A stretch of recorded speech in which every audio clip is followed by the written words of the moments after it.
Olá, seja muito bem-vindo a este canal. Por aqui a gente conversa sobre diversos temas, como astrologia, desenvolvimento humano, neurociência, liderança, tudo para que a gente possa conseguir se compreender melhor e sermos pessoas mais conscientes, expandirmos esse nosso método de pensar e viver melhor, tá?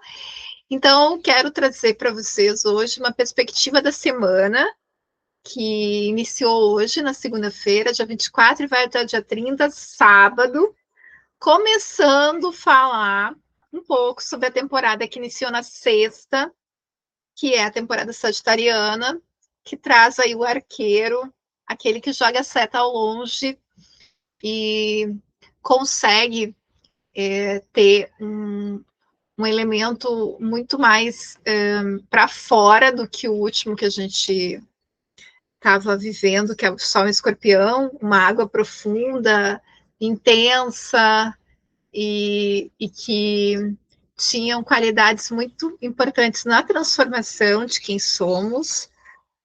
Nós estamos ainda vivendo uma lua nova em Escorpião, que vai até a próxima lua nova, que é de Sagitário.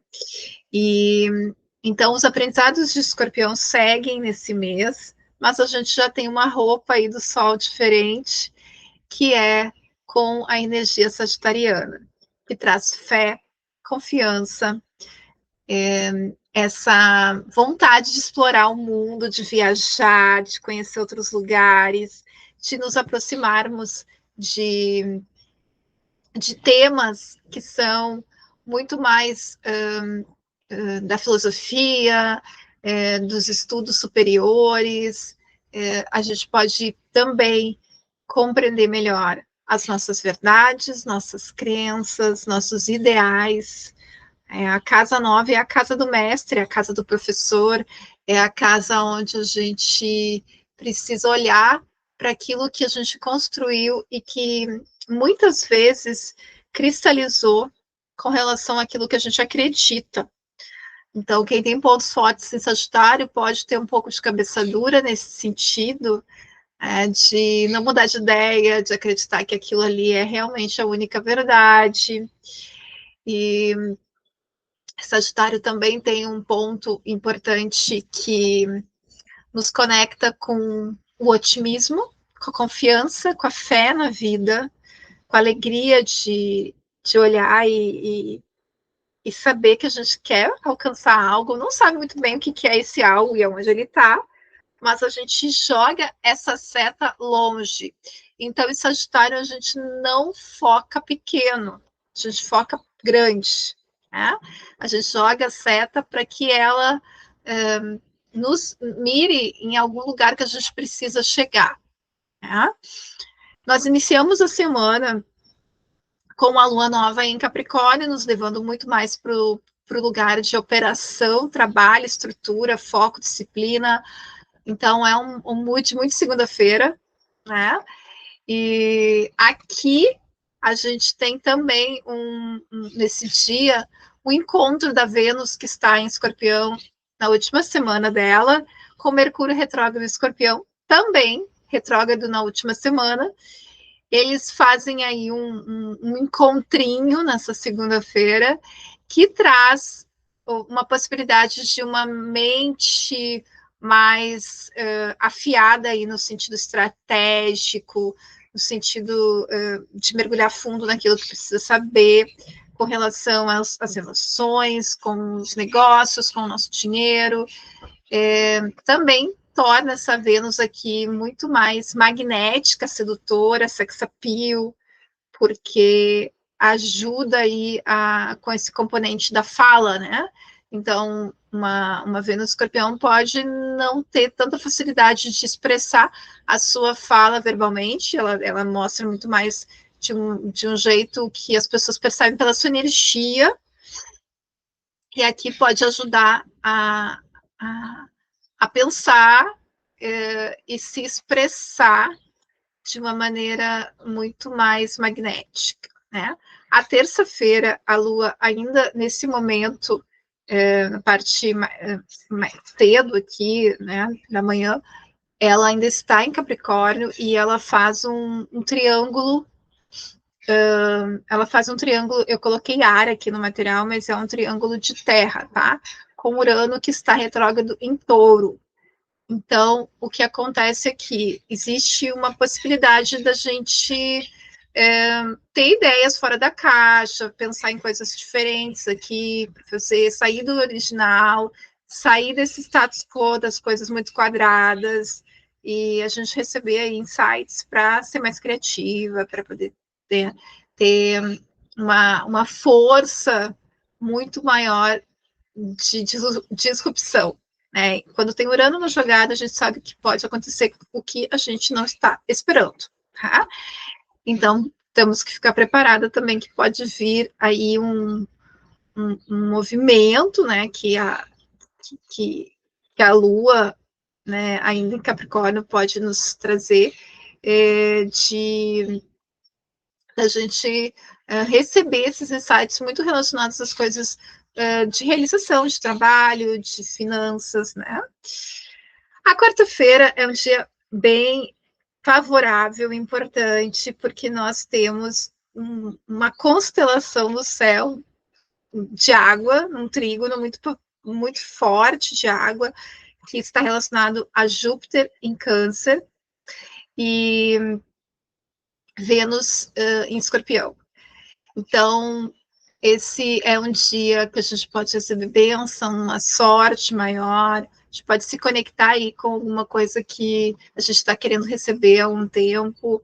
E então, um dia muito mais fluido, um dia que as coisas tendem a ser mais favoráveis. Então, se você tem algo para fazer importante nesta semana, que você pode escolher o dia, que quarta-feira é um dia bom para você fazer isso, né?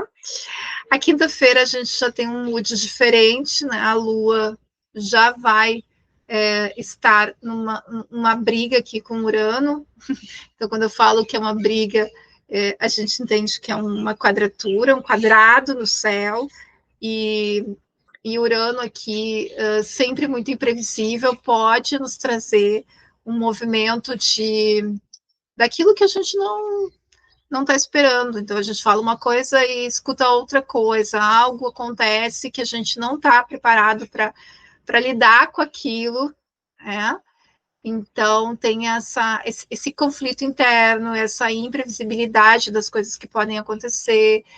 Quando a gente tem dias que são mais denso, que o ar fica mais pesado, e que a gente não sabe muito bem como as outras pessoas vão reagir, a gente está envolvido em vários contextos. Eu sempre falo que a gente pode estar consciente nesse sentido aqui, e também morar e vigiar, né? Então, fique atento aos seus pensamentos aqui, busque compreender que escutar pode ser muito mais benéfico do que ficar falando.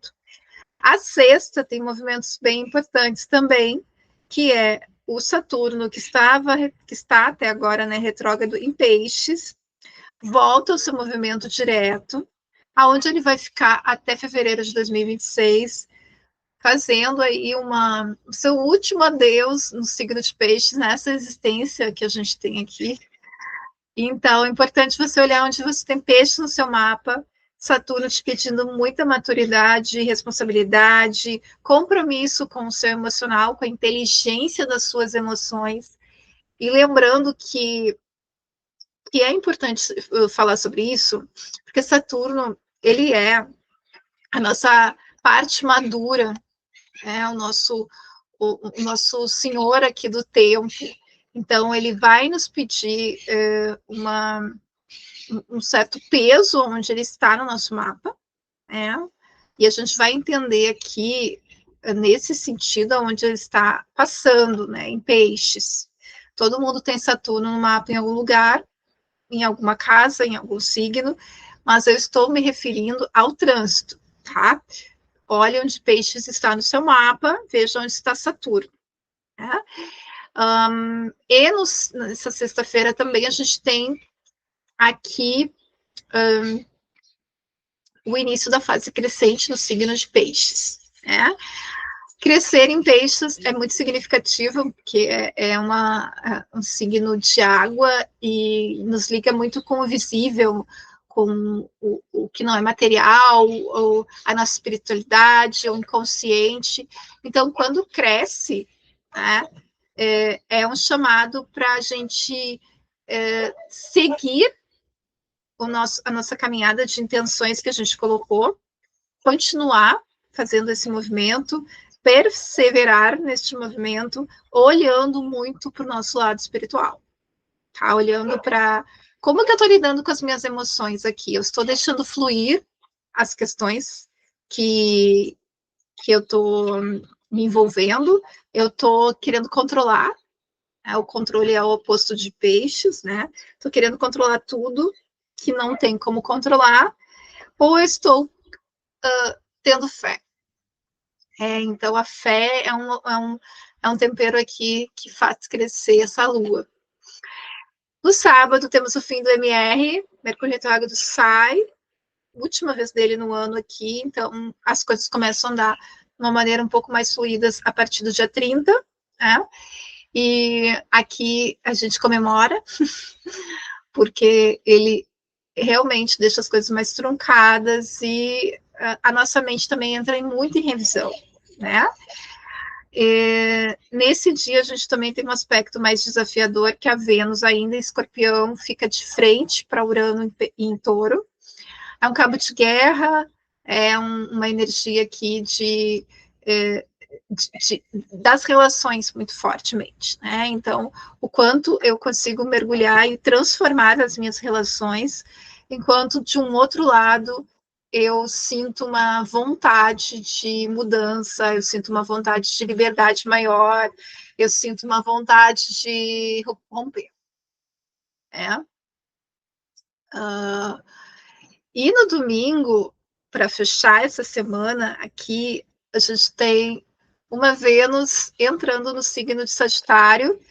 Então, aqui, essa Vênus ela vai ficar até o dia 20 de dezembro, 24, acho que 24, se não me engano, é até o Natal, né? De domingo, de 30 até o Natal, trazendo aí uma possibilidade de um apoio muito mais otimista, caloroso e animado para as nossas relações. Então, vai dar vontade de fazer muitas coisas que são relativas a estar fora de casa, a conhecer pessoas, a expandir, a ter encontros mais alegres, a viajar, a se divertir, né? Porque a gente está mergulhada nessa Vênus Escorpião, né? Então, ela está lá dentro, transformando o que tem que transformar dentro da nossa área de relações. Quando ela entra em Sagitário, ela quer ver a vida, ela quer viajar, ela quer curtir, ela quer não ter muito limite, né? Vai ser bom para essa fase que a gente está finalizando o ano, dar uma desopilada com essa Vênus, né? E nós fechamos aqui também um mês, né? Mês 11, que passou rapidamente, como os outros também, e na segunda-feira que vem a gente já entra no último mês do ano. Parece mentira, mas é verdade esse bilhete. E nós já estamos olhando, sim, para 2026, fazendo aqui uma retrospectiva do ano de 2025 e podendo também compreender o quanto nós estivemos investindo e olhando para nós, né? Então, se você ainda neste ano quer conseguir chegar em 2026 com uma fotografia de quem você é, conhecendo melhor a sua biografia, ou como você veio para essa vida por meio do seu mapa, quais são os seus potenciais, o que te traz aqui, né, como pessoa, quais os movimentos que você tem para fazer, o que é mais importante na sua vida. Vamos conversar, a gente faz uma consulta personalizada com a energia do seu mapa e a gente desenha aí uma história nova para você. Eu fico por aqui, te agradeço Se você veio até o final comigo desse vídeo, deixa aqui embaixo um símbolozinho de Sagitário, né? Ou simplesmente estamos curtindo, né? Coloque o seu emoji aqui que representa isso. Um abraço e até a próxima.